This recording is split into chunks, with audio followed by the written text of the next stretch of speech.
I want you to change the world, and don't think that this is going to happen peacefully or you can do it alone. We need to kill the rich, okay? We need to get out there, use your weapons, and rip Washington apart. Good afternoon, everyone. It is October 12th. America.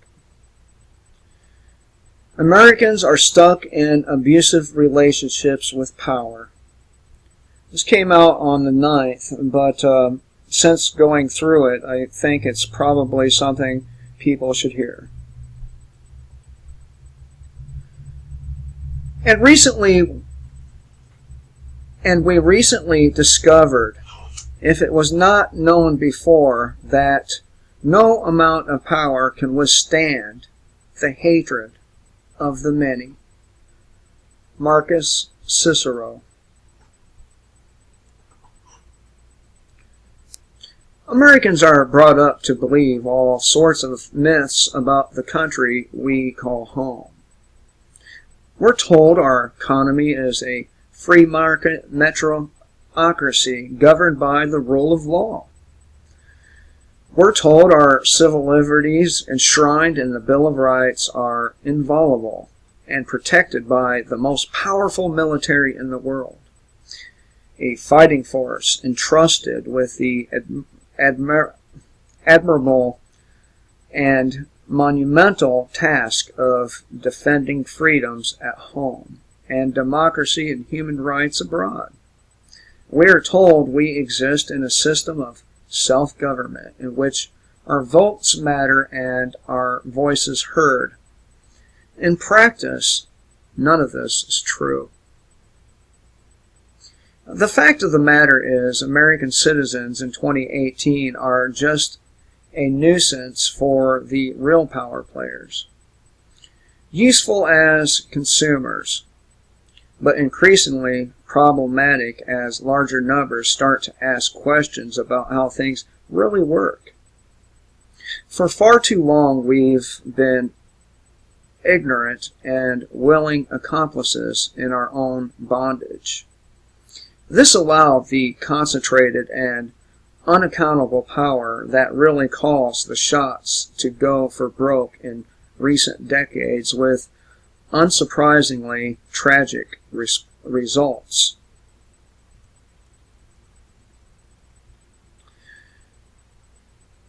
Only recently have things started to shift.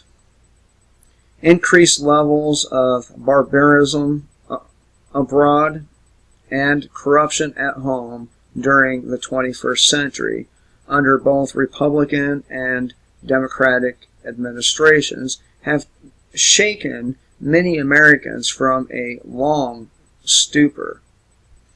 Irrespective of where you sit on the political spectrum, most people know something's not right. People don't agree on the details of what's wrong, and there's certainly no consensus on solutions, but increasing numbers of us know something's very, very broken. I try to look at things from a big picture perspective, and from that angle I see too many people focused on the symptoms of cultural decay versus root causes. Not enough people seem to be taking a step back to see that at the core of today's broken socioeconomic and political paradigm is an American citizenry fundamentally entangled in various abusive relationships with power. This post will highlight 3 of these relationships. First, with government itself. The second, with central banking. And the third, with the dominant political parties. When it comes to the relationship of U.S. citizens to the politicians and bureaucrats in Washington, D.C., there's no indication that anything remotely resembling self-government is happening. Rather, the relationship is far more like that of a servant to a master. The powerful in this country have declared themselves above the law and beyond accountability on too many occasions for it to be an accident. Rather, it's clearly unwritten public policy at this point. For starters, key players who pushed the Iraq War during the George W. Bush administration, such as John Bolton, are never held accountable. Instead, they're promoted to even more influential roles many years later. Equally troubling, leaders of intelligence agencies like John Brennan, who supported torture during the Bush years, ran the CIA while it spied on a Senate investigation into torture and then lied about the spying. Likewise, face no consequences for their actions. Rather, Brennan ends up with a corporate media gig as an MSNBC or NBC resistance pundit. Now, let me stop right there. In no way, shape, or form does the MSNBC or any mainstream outlet represent any kind of resistance, let alone real resistance. Okay? He lied under oath about domestic government surveillance, gets caught following the Snowden revelations, and then nothing at all happens to him. He leaves government many years later, joins a think tank, and becomes a CNN contributor. Of course, this whole above the law thing extends well beyond government officials. We saw how bankers who tanked the global economy as a result of systemic and extremely lucrative fraud schemes received bailouts instead of jail sentences. And note that Donald Trump pardoned those very same banks. We should never forget that not a single bank executive went to jail. When a class of powerful super predators are placed above law, society dies.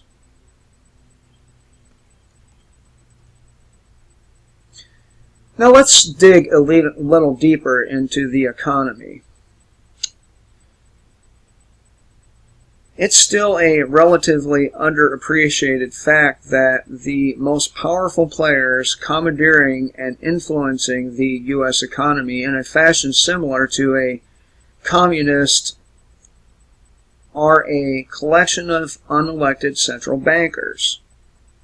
These people can bring an economy to its knees via interest rate hikes at a moment's notice, or bail out powerful financiers should that need arise, as we saw explicitly in 2008 and 2009.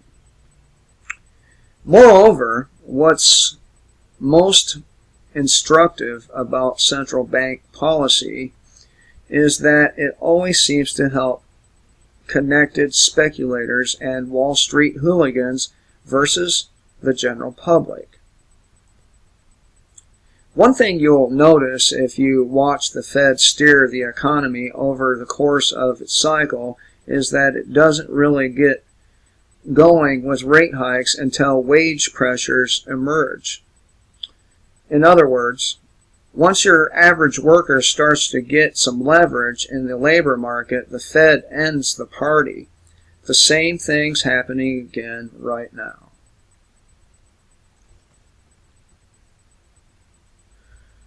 Then, after asset markets crash and the economy enters a recession, central banks will rapidly lower rates to start the cycle all over again. Naturally, the people who benefit most from all this are speculators and those investors with access to low rates who buy assets on the cheap. Meanwhile, You probably got kicked out of your home and continue to face double-digit interest rates on your credit card balance. Then years down the road, as soon as the labor market tightens and you get a couple of raises, the Fed again will hike rates and end the expansion. The Fed makes up all sorts of excuses for why it doesn't care about asset inflation or commodity price inflation, but the moment wage pressure emerges, it jacks up rates and ends the cycle. As I mentioned earlier, it's happening right now all over again, and it'll become increasingly clear over the next year or so. This economy isn't a free market in any real sense. It's largely a rigged oligarchy, another abusive relationship designed to enrich a particular type of charlatan.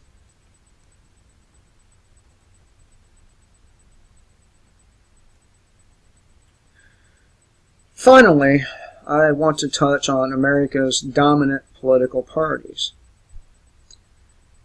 Two corrupt organizations that fully support and defend pernicious abusive relationships described above. While they certainly disagree on many things, when it comes to supporting the existing paradigm that empowers politicians while in office and enriches them when they leave to become lobbyists, they are united. Basically, the two parties bicker about how to deal with the symptoms of a rigged and systematically corrupt government, but never confront or oppose the structural root causes of it all.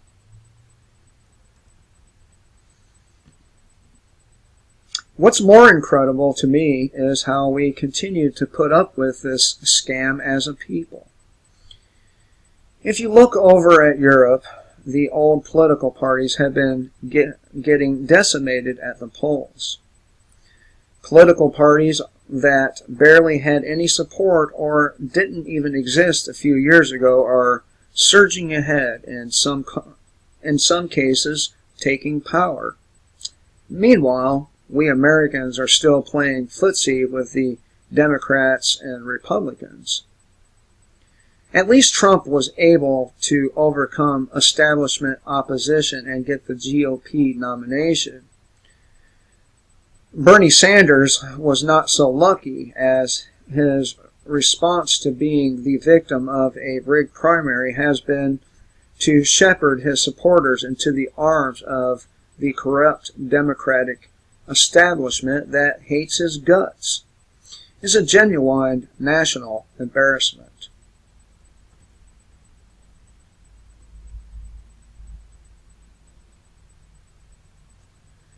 That being said, the fact that we remain stuck in this pathetic two-party political dungeon tells me something important. It tells me we're still very early in the populist wave here in the U.S. It tells me that while people are increasingly fed up, they aren't nearly as fed up as they should be. When people have finally had enough, you'll know it. We're steadily building up to that moment, but not there yet. There's no way to know exactly how this period of time will play out, but I do know what emerges on the other side won't look anything like what we have today. Unfortunately, even if we intelligently deal with all the abusive relationships described above, I still think political power in the U.S. is far too centralized to be healthy. Outside of essential civil liberties, I don't think it makes any sense to assume we need uniform ways of doing most things, and decision-making should be far more localized. Nevertheless, even at the local level, the abusive relationships described above can become problematic. So it's always important to be cognizant of them. Now, Mr. Krieger is as nice as his article was, he has failed to mention the extreme abuses we take from police, FBI, and other law enforcement agencies. He fails to mention all of this. Here's the deal.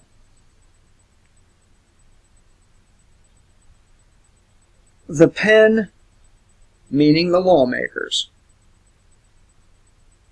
the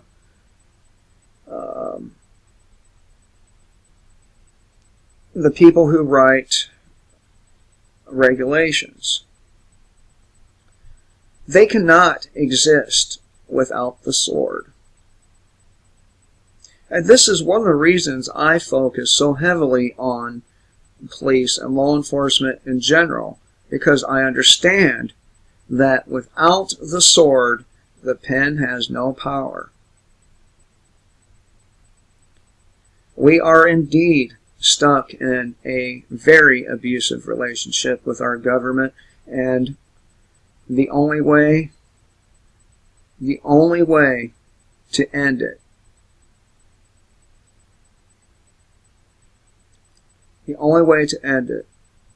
is by killing the rich. Just like Bill said in the intro. You want it to end, we need to do something about it.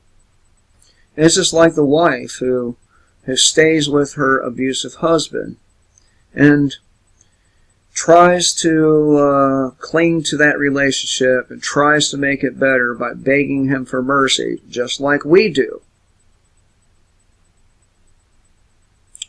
But eventually, that wife comes to the very real conclusion: the only way out is by killing the husband.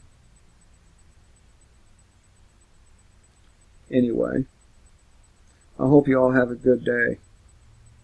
Till next time, kill the state before the state kills you.